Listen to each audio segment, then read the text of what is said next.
Olá, vamos continuar então com a segunda parte do minicurso Fascismo, Ascensão, Governo, Decadência e suas marcas na sociedade. Retornando rapidamente o que foi trabalhado no primeiro vídeo e na primeira parte, nós falamos sobre a ascensão do nazismo como poder, na sua chegada ao governo de Estado, tanto na Itália quanto na Alemanha, quais foram os contextos onde estes regimes políticos surgiram, o porquê e quais foram suas principais ações enquanto governo e o fim deles após a derrota do nazismo na Segunda Guerra Mundial. O fascismo, enquanto poder, foi derrotado nesta ocasião. Porém, enquanto movimento político, enquanto ideologia, ele sempre esteve presente. Na primeira parte do minicurso, trabalhamos este contexto mais amplo, mais geral, e agora em diante, na segunda parte, vamos trabalhar quais são as características do movimento fascista como um todo, e não apenas quais foram as suas realizações ou o que ocorreu enquanto ele estava no governo. Aqui eu vou começar, tal como o primeiro vídeo, mostrando estas 4 imagens que representam o fascismo enquanto eles estavam no poder, tanto na primeira quanto na segunda e terceira imagem, mostramos os discursos desses dois líderes na Itália e na Alemanha, que arrastavam multidões quando eles estavam presentes e quando eles vinham a público, e também temos a última imagem, que mostra um mapa de máxima extensão do Estado nazista ainda durante a Segunda Guerra Mundial. O fascismo como um todo, ele possui várias características e é isso que nós vamos falar de maneira mais aprofundada agora neste segundo minicurso. Começando, temos uma frase do Adorno de 1974, quase 30 anos após o fim da Segunda Guerra Mundial e a derrota do nazifascismo enquanto poder. O que esta frase nos diz? Para a educação, a exigência que Auschwitz não se repita é primordial. Mas o fato de a exigência e os problemas decorrentes serem tão subestimados testemunha que os homens não se compenetraram da monstruosidade cometida. Sintoma esse de que subsiste a possibilidade da reincidência, no que diz respeito ao estado de consciência e de inconsciência dos homens. O que ele está querendo dizer aqui, 30 anos após o fim do nazifascismo, é o seguinte: naquele momento, não existia mais o fascismo e o nazismo enquanto poder, mas ainda existia ele como movimento. E ele está aqui pensando de que forma esta ideologia ainda tinha seguidores e ainda tinha os seus adeptos, mesmo após ter mostrado o que ela representou e qual foi a consequência de de sua passagem na política, que foi a monstruosidade do Holocausto. E ele pensa que a única forma de que isso não se repita é que a lembrança de um holocausto e de uma matança esteja sempre presente, seja sempre mostrada, para que isso não mais aconteça. E isso seria através da educação. Então, para Adorno, mesmo 30 anos depois, o movimento fascista ainda é forte e precisa ser combatido.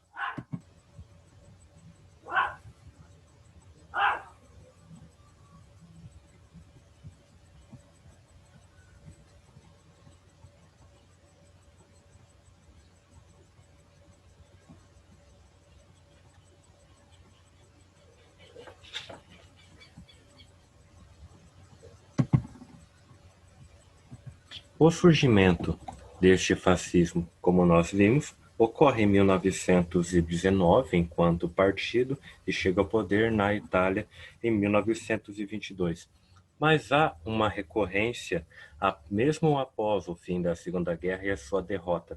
Ele permanece desde 1980 até 2020, não como regime de política de Estado, mas como movimentos sociais ou movimentos políticos ou em grupos neofascistas e neonazistas espalhados pelo mundo. E não é um fenômeno que estava apenas na Alemanha. E também não é exclusivo da primeira metade do século XX. Este fascismo, ele possui características específicas nacionais, mas está presente em diversos estados, em diversos locais. Aqui vamos ver mais uma frase relacionada ao fascismo, que é de Scheider, de 1972.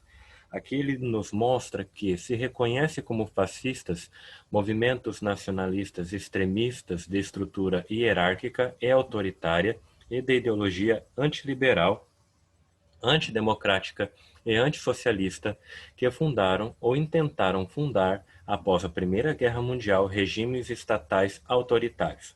Neste último sentido, o fascismo constitui um dos fenômenos centrais e mais característicos do entreguerra.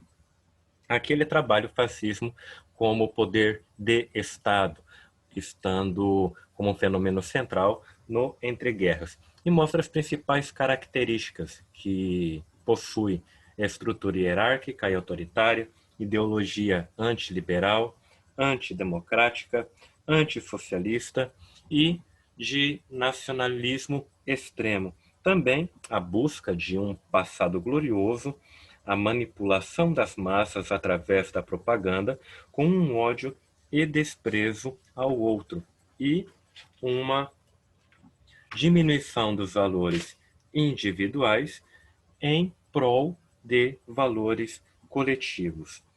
Há muitas características que são pautadas no fascismo, que são presentes no fascismo. Antes de falar destas categorias e destas características em si, o fascismo no poder ou quando não está no poder também não é o mesmo, assim como qualquer regime político de qualquer grupo político que consegue alcançar o poder. Uma das diferenças é, no caso, quando ele não está no poder, ele possui um ideário mais íntegro, diferentemente de quando esteve no poder e fez-se necessário a realização de acordos com outras forças.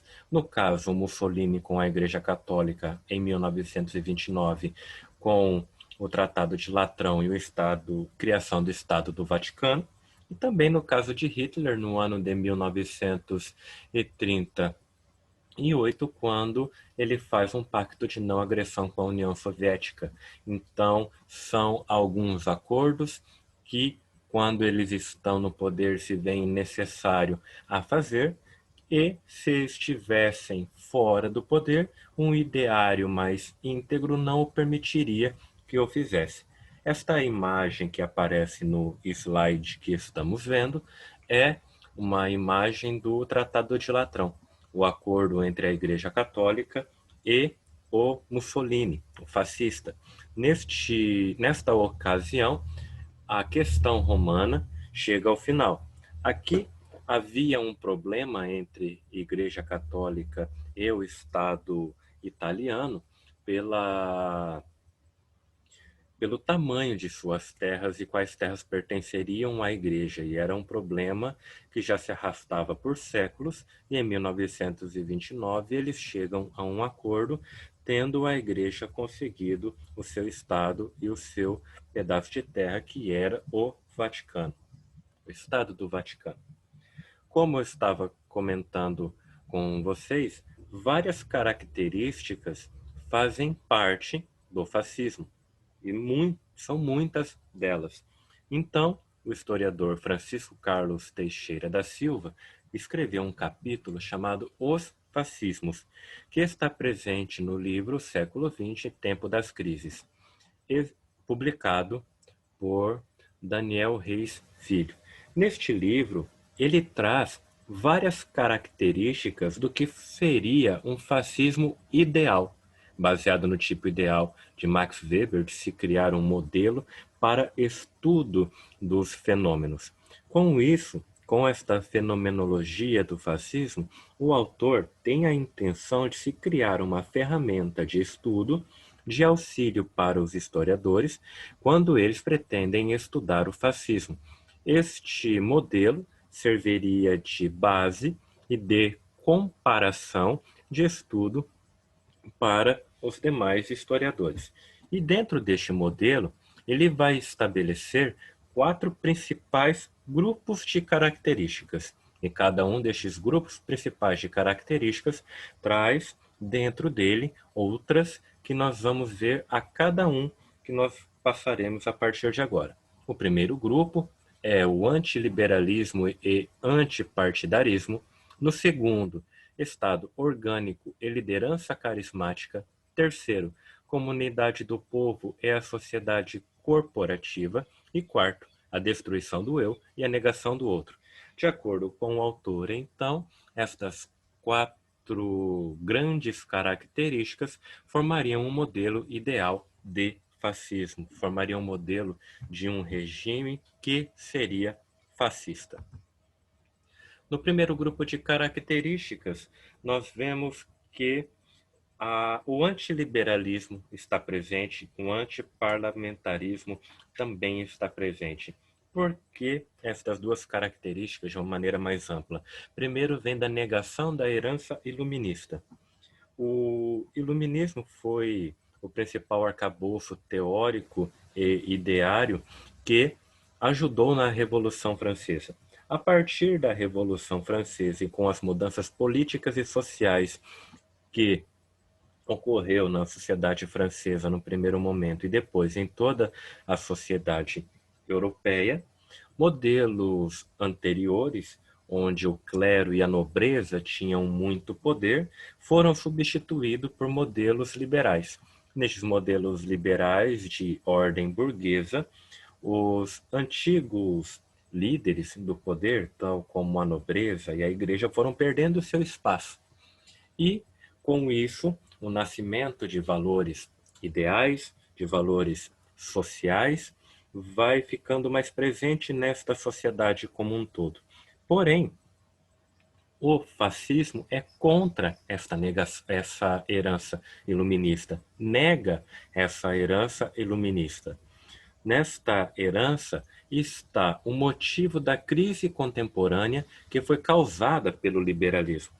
O liberalismo seria o responsável por ter causado a Primeira Guerra Mundial, depois das suas disputas imperiais entre as principais potências, e também responsável pela crise econômica de 1929, que havia colocado a sociedade alemã, principalmente, em uma grave crise. Então, ele também seria contra a proposta de sociedade à base socialista e o fascismo surgiria como uma terceira via, negando essas outras 2 que são herança iluminista, negando essa herança que causou a crise que colocou a Alemanha naquela situação. Então, há um combate por parte do fascismo à ordem liberal burguesa surgida com o iluminismo e com a Revolução Francesa, porque toda esta herança iluminista também causou uma destruição da sociedade tradicional e uma destruição de vínculos com o sobrenatural, colocando a religião contra a ciência. E para que esta destruição causada por essas heranças iluministas fossem revertidas, era necessário o retorno a um passado glorioso. Para o fascismo, isto é comum, a criação de inimigos, a criação de inimigos a serem combatidos, que são responsáveis pela decadência da sociedade em que vivemos. E, desta forma, ela é a cura. O fascismo é a forma de se retornar a um passado glorioso e a busca de progresso e fortalecimento da nação em que se vive. E antipartidarismo, por quê? O antipartidarismo era uma das principais características do fascismo, porque ele desqualificaria a democracia e também implantaria como remédio um unipartidarismo. Como isso funciona de fato? A democracia divide a sociedade em diversos grupos políticos.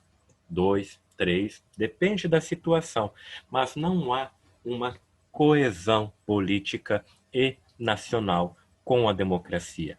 Não havendo essa coesão, há uma fraqueza desta nação. E o fascismo é contra isso. O fascismo está ali é, para reverter esta fraqueza.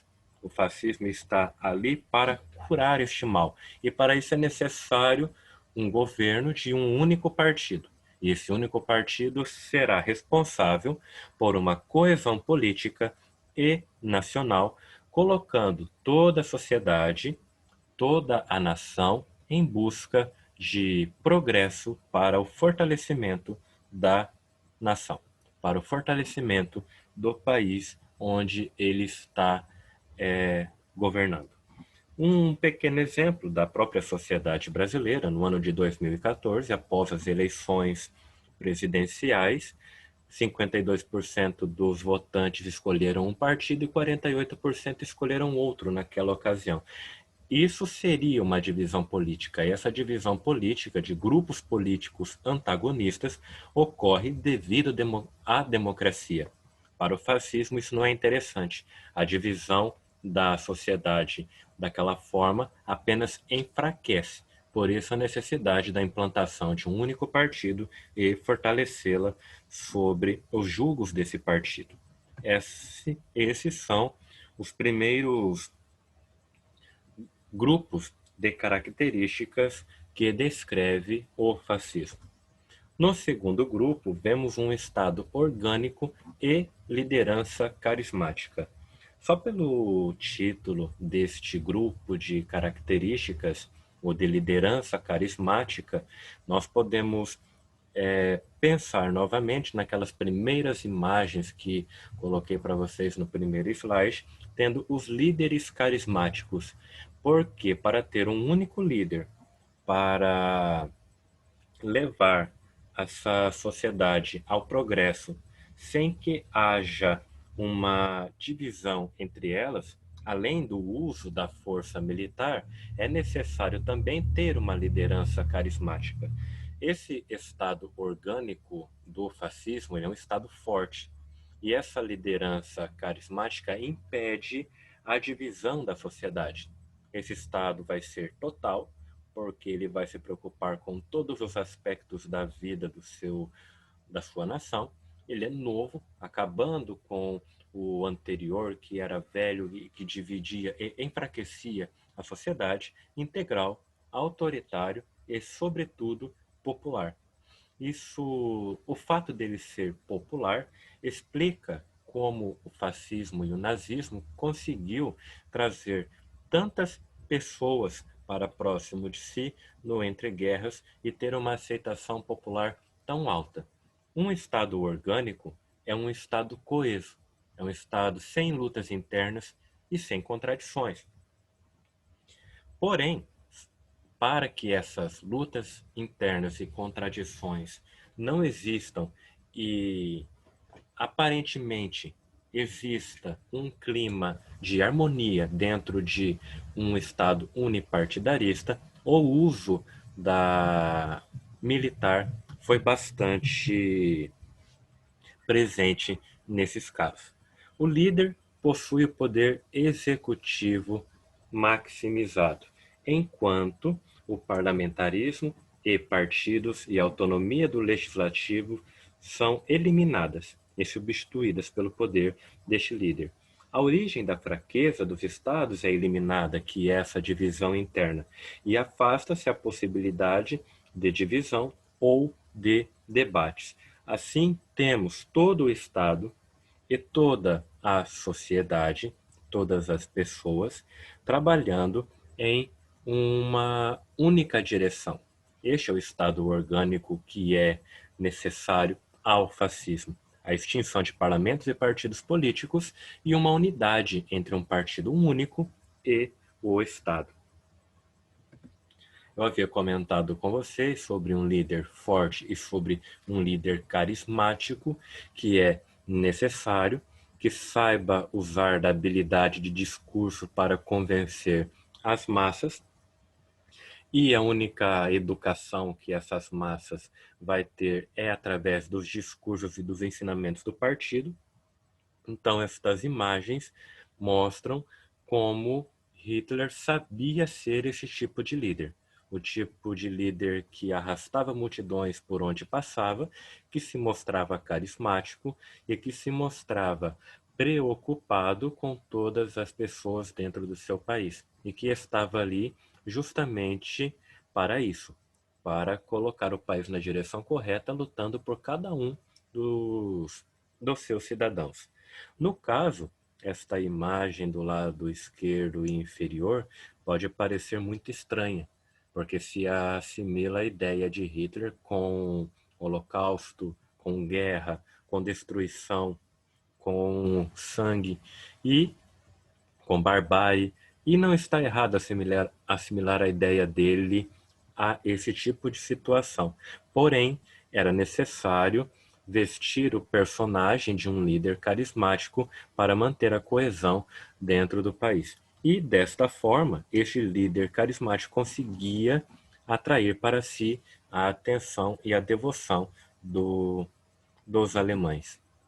Uma outra característica do Estado e do governo fascista é o coletivo estar maior do que o individual.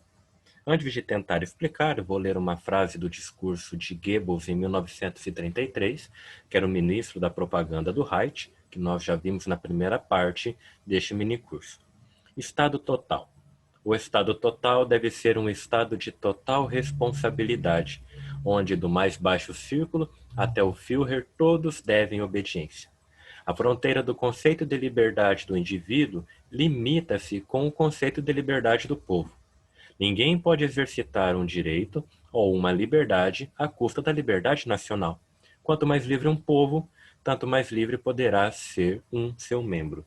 Aqui mostra-se claramente a superioridade dos ideais coletivos em relação ao ideal individual. No fascismo, e de acordo com o discurso de Goebbels, você só poderá ter uma liberdade individual se o povo for livre. E naquele momento o povo estava caminhando à liberdade. Então ainda existiam inimigos que deveriam ser combatidos, inimigos que deveriam ser exterminados. E para que esses objetivos fossem alcançados, o trabalho em maneira coletiva era primordial. Então, sempre se travava essa ideia de luta contra um inimigo.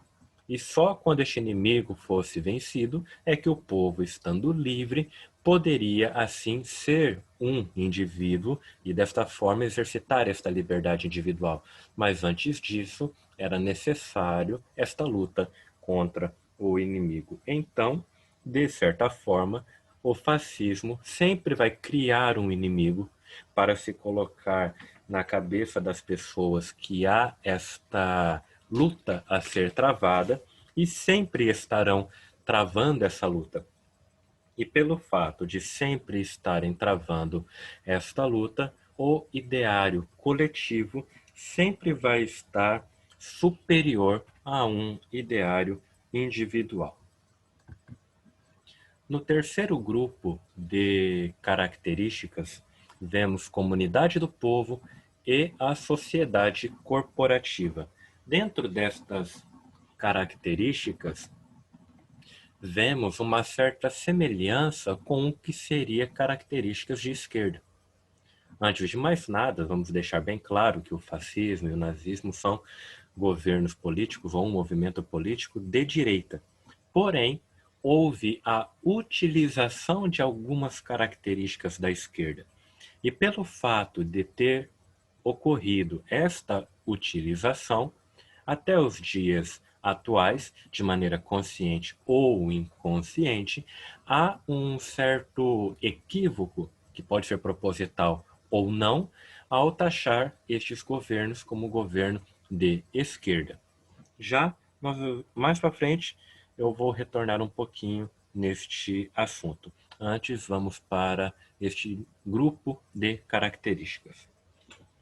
Há um estado corporativista, há uma atração sobre as massas, uma subordinação e o sucumbir da sociedade civil aos objetivos nacionais do Estado. Já tem uma ligação com o coletivo estar acima do individual.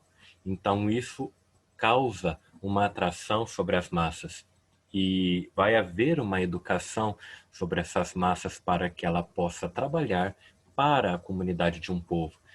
E neste caso, um Estado corporativista, porque a economia vai estar subjugada à política, mas isso ainda mantém o fascismo dentro de uma característica do espectro político da direita.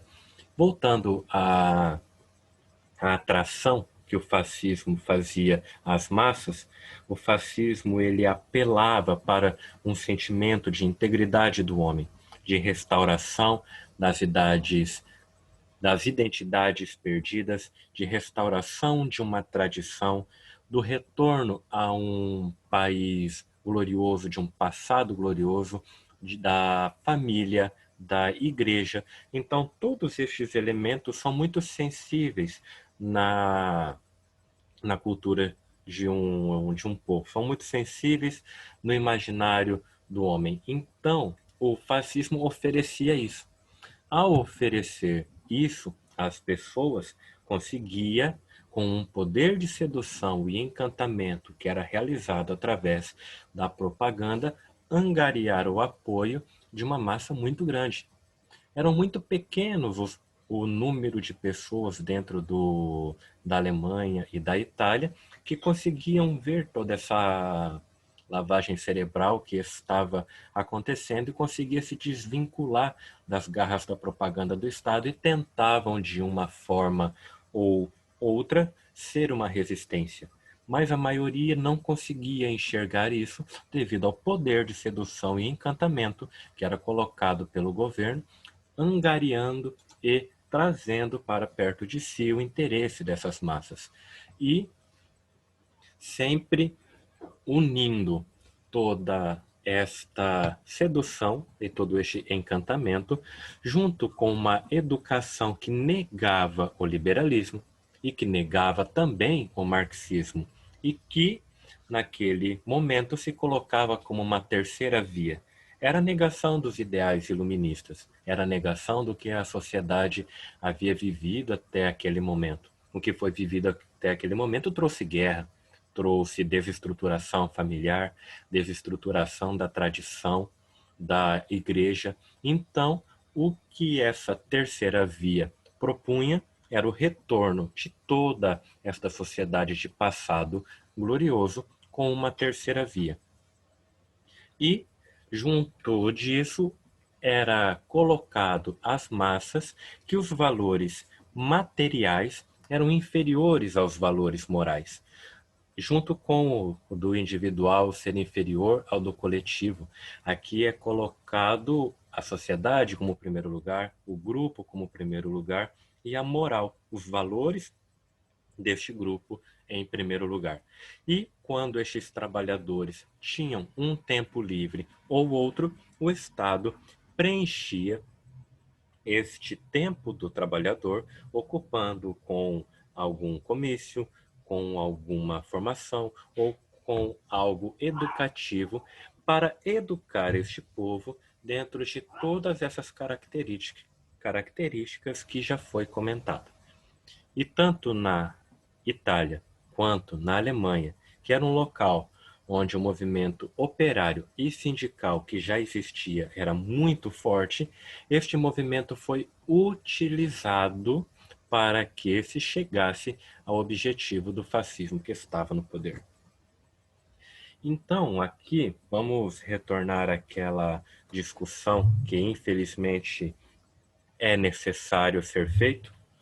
Hoje, na academia, essa não é uma discussão importante, porque na academia é bem colocado a posição política do fascismo e do nazismo. que ele é de direita.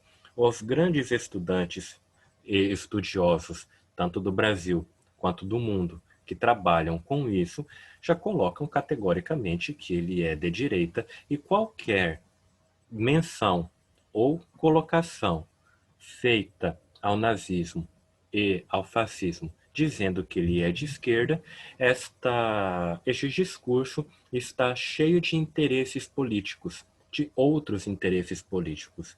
Esse tipo de discussão ele caiu muito nas redes sociais brasileiras, foi utilizado de maneira consciente por alguns políticos para poder repassar uma determinada ideia para a sociedade e para fazer uma educação da sociedade ao ponto de do que pretende ser feito.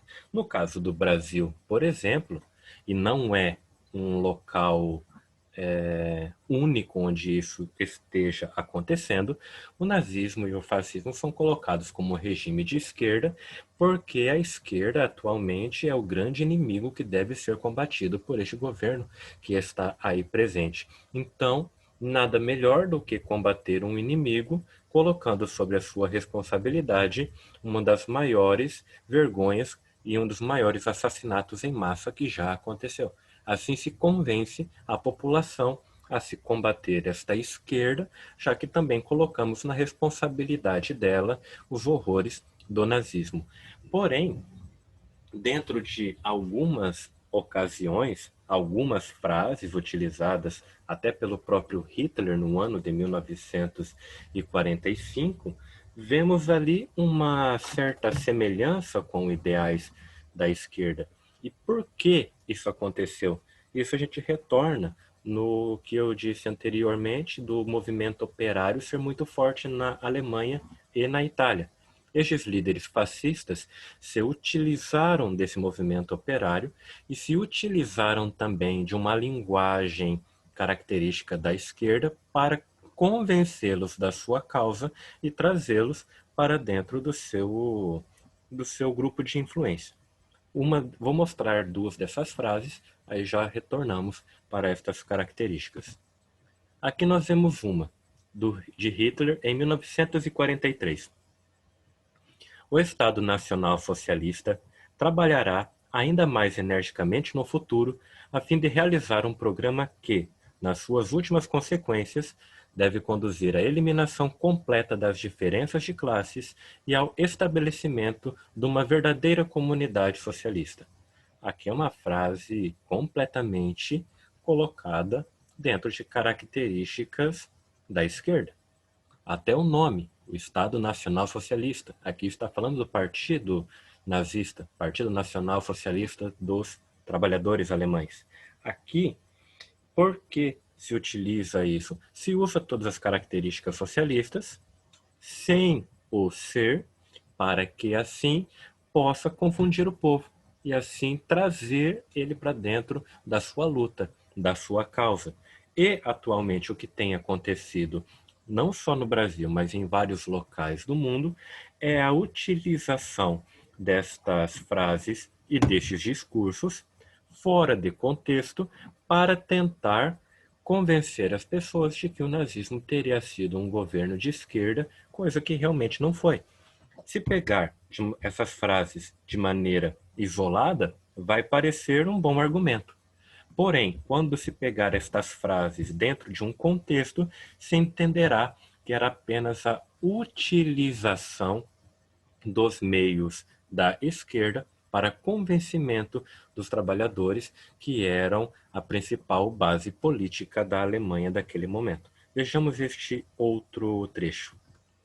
Da mesma forma que os partidos marxistas devemos utilizar cartazes políticos em vermelho gritante, devemos ter caminhões com alto-falantes e saturados de cartazes e com muitas bandeiras vermelhas. Devemos cuidar para que os membros do partido não compareçam às reuniões de terno e gravata, e também não muito bem vestidos, para evitar a desconfiança dos trabalhadores. Então aqui mostra, por esta passagem do próprio Hitler, como ele utilizou de maneira explícita características da esquerda que agradavam os trabalhadores para trazê-los dentro do seu interesse, para trazê-los para dentro da sua luta, que não era uma luta da esquerda. E, como ele fala dos caminhões com alto-falantes e saturados de cartazes e muitas bandeiras vermelhas, vejamos estas 4 imagens. O uso do vermelho é bastante significativo na simbologia nazista, que era uma característica da esquerda, porém foi utilizado por Hitler para manter a coesão dentro do seu país. Então, esta é uma característica do fascismo que pode trazer um pouco de confusão aos que menos conhecem o assunto, imaginando que ele poderia ter alguma confusão de espectro político. Esta confusão ela foi feita de maneira pensada para que angariasse o interesse das massas. Da maioria dos inscritos, e que eu tenho visto na lista de inscritos para este minicurso, estão entre graduandos e graduados. Não sei quais são os seus principais interesses de estudo, mas espero que, se tinha alguma dúvida até o momento dentro do pensamento de vocês sobre a posição política desse tipo de governo, ainda mais depois de tantas inverdades que são expostas a todo momento na mídia, espero que esta explicação possa ter deixado bem claro que o nazismo é de direita e que a confusão com a esquerda só ocorre porque o próprio Hitler utilizou algumas características da esquerda para angariar o interesse das massas. E foi apenas o uso de algumas características, mas não a vivência da esquerda. Então, o nome socialista no partido é uma estratégia de convencimento. O nazismo não possui um caráter internacionalista, mas sim nacional e imperial, de fazer o seu governo crescer, de fazer o seu império crescer, mas não de passar isso a outros povos, como é o caso do socialismo. O acordo de Hitler e Stalin foi político e militar, não ideológico, antes do início da Segunda Guerra Mundial. E a guerra na frente oriental foi de extermínio. Então, a selvageria no ataque aos comunistas foi o maior possível. Então, foi apenas a utilização das suas ideias, porque, no fundo, o interesse de Hitler era exterminar os comunistas.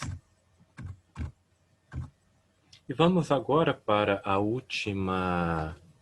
últimas características deste fascismo. Então, no último grupo, nós encontramos aqui a destruição do eu e a negação do outro. Esta primeira parte, em que se fala do desaparecimento do eu em prol do coletivo e da nação, nós já comentamos um pouco nos slides anteriores, onde o interesse individual deve ser deixado de lado para que o interesse do coletivo e da nação seja alcançado. Mas mesmo assim, dentro do fascismo, uma das principais características é a negação do outro. Há grupos minoritários, há ódio desses grupos. No caso, na Alemanha, ocorreu com os judeus. E 2 coisas aqui da Alemanha é interessante comentar antes disso. Na Alemanha, houve a ideia de uma superioridade racial que já estava presente no livro Mein Kampf de Hitler, que nós já comentamos no primeiro vídeo, quando ele estava preso desde 1923. Porém, essa ideia de superioridade racial, superioridade da raça ariana e da necessidade de um espaço vital para se viver, não era uma novidade da Alemanha. Isso já estava presente na Europa e no norte europeu desde o final do século XIX e começo do XX. No caso do nazismo, esta ideia apenas foi reforçada. No caso, o antissemitismo na Alemanha também não era uma característica específica da Alemanha. O antissemitismo, que é esse ódio aos judeus, estava presente na Europa e em outros países também. O caso é que na Alemanha este ódio virou política de Estado, virou objetivo nacional e isso se tornou o Holocausto Judaico. Aqui, quando o fascismo sempre coloca um inimigo. O inimigo que foi colocado aqui foi o judeu. E devemos pensar no Estado alemão como um grande organismo. E nesse organismo, cada alemão representa uma célula que faz um trabalho para o bem do todo. E o judeu, ele foi considerado a doença deste povo. Ele foi responsável pelas crises, responsável não, responsabilizado pelas crises, pela, pela perda na guerra, pelo sofrimento econômico e por todos os outros problemas, e também por ser uma raça inferior. Então, para a saúde deste Estado nacional, era necessário se eliminar essa doença que ameaçava essa perfeição nacional, que ameaçava essa perfeição racial. Então, aqui o ataque foi direcionado principalmente aos judeus na solução final, a partir de 1942, na Conferência de Wannsee, que foi liderada por Heydrich, que é este personagem que aparece nesta foto do lado direito. E nós já comentamos um pouco mais sobre a solução final também no primeiro vídeo. E aqui a principal dúvida e o principal questionamento não é porque os judeus foram os escolhidos e foram estabelecidos como o inimigo que deveria ser combatido a todo preço. O motivo e o problema não está na vítima, não está nos judeus, mas está no algoz. Está nessa política de Estado que instaurou este tipo de situação como uma política de Estado. Então, o Holocausto Judaico acontece principalmente contra eles naquele momento, porque os judeus eram estrangeiros, não tinham a sua pátria, se identificavam com o capitalismo e com o comunismo, eram artistas, possuíam uma religião diferente e postos elevados na República de Weimar antes do nazismo. Aqui, então, o judeu ele veste todos os problemas do inimigo, todos os problemas que tinha dentro do país. E para que o país pudesse crescer de maneira perfeita, seria necessário que estes problemas fossem controlados. E como a população era vista diante disso, como que o povo via isso? A educação fascista foi a geradora de tal estranhamento e personalidade autoritária. Esta identificação da massa com o seu líder proporcionou tudo isso. E dentro desta educação de ódio ao outro e de manutenção de um ideário ariano, a exaltação da virilidade, o companheirismo e a vida em comum, distante de mulheres, presença dos filhos até os 10 ou 12 anos para evitar uma educação afeminada e uma esmagadora máquina de repressão ao homossexualismo. Essas eram as ideias colocadas dentro desta educação fascista na Alemanha. Sendo assim, vamos chegando ao final deste segundo vídeo e também ao final deste mini curso e podemos concluir uma teoria dos fascismos. Aqui o autor colocou no plural porque ele enxerga vários fenômenos de características fascistas e que podem ser considerados fascismos ao longo da história em várias regiões do mundo. E os principais pontos levantados e que está presente em cada um destes governos que foram vistos, em cada um destes movimentos que foram vistos, é o antiliberalismo, o antimarxismo, o organicismo social, a liderança carismática e a negação da diferença, que são todas características que nós já vimos no decorrer deste segundo vídeo. E assim, nos fica uma última pergunta. Existe fascismo no Brasil hoje? Se estivermos pensando em questão de poder de Estado, não, não existe. O, o governo estabelecido hoje no Brasil é um governo conservador e reacionário. Ele busca a restauração de elementos culturais que se diz perdido, como no caso família, tradição, valores religiosos. De acordo com o governo atual, estes valores foram perdidos e a função dele é restaurar esses tipos de valores e de uma forma autoritária. Isso representa uma direita conservadora reacionária no Brasil e não um fascismo. No Brasil, hoje, ainda vivemos uma democracia. Ainda há a divisão dos poderes. O executivo na mão do presidente não possui uma força imperial. Ainda há divisão do poder dentro de todo o Congresso Nacional. Então, devido a isso, no poder brasileiro hoje não existe um fascismo. O que a gente pode imaginar é o seguinte: existem características fascistas, como o ódio ao outro, o ódio à minoria, a diminuição dos interesses individuais em busca de interesses coletivos e nacionais? Sim, sem sombra de dúvidas. Essas características existem no Brasil hoje e existem no governo também. Mas, basicamente, nós não vivemos um governo fascista. É lógico que podemos pensar em movimentos neonazistas e neofascistas no Brasil, na região sul. Sim, existe, é uma outra discussão, mas não é um movimento que está no poder.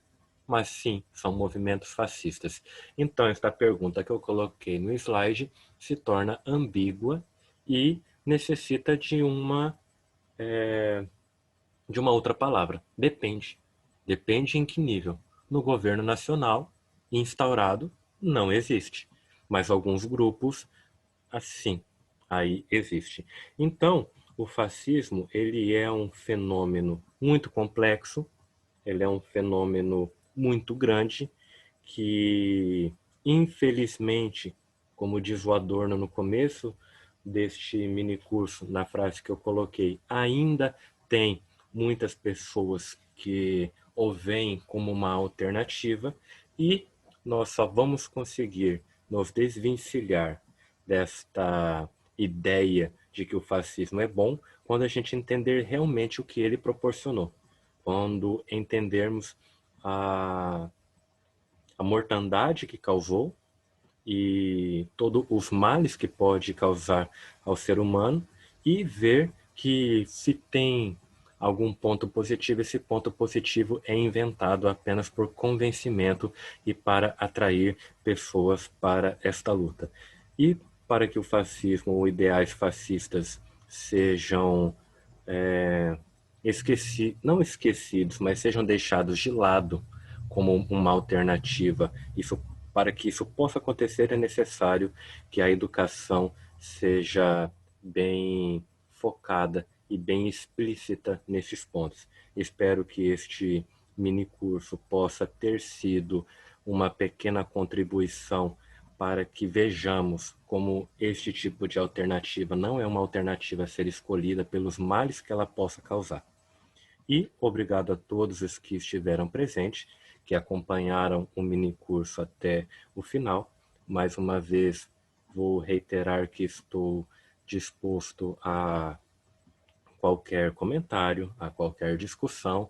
ou também críticas através de redes sociais ou de e-mails. E para terminar este mini curso, na sequência, vou deixar o vídeo de uma música do rock brasileiro dos anos 80 que fala um pouco mais sobre o fascismo. Aí vocês podem acompanhar agora com uma ideia um pouco mais aprofundada sobre o fascismo, se o que a música está dizendo faz sentido ou se ela não faz sentido. Então, por enquanto é isso. Obrigado a todos.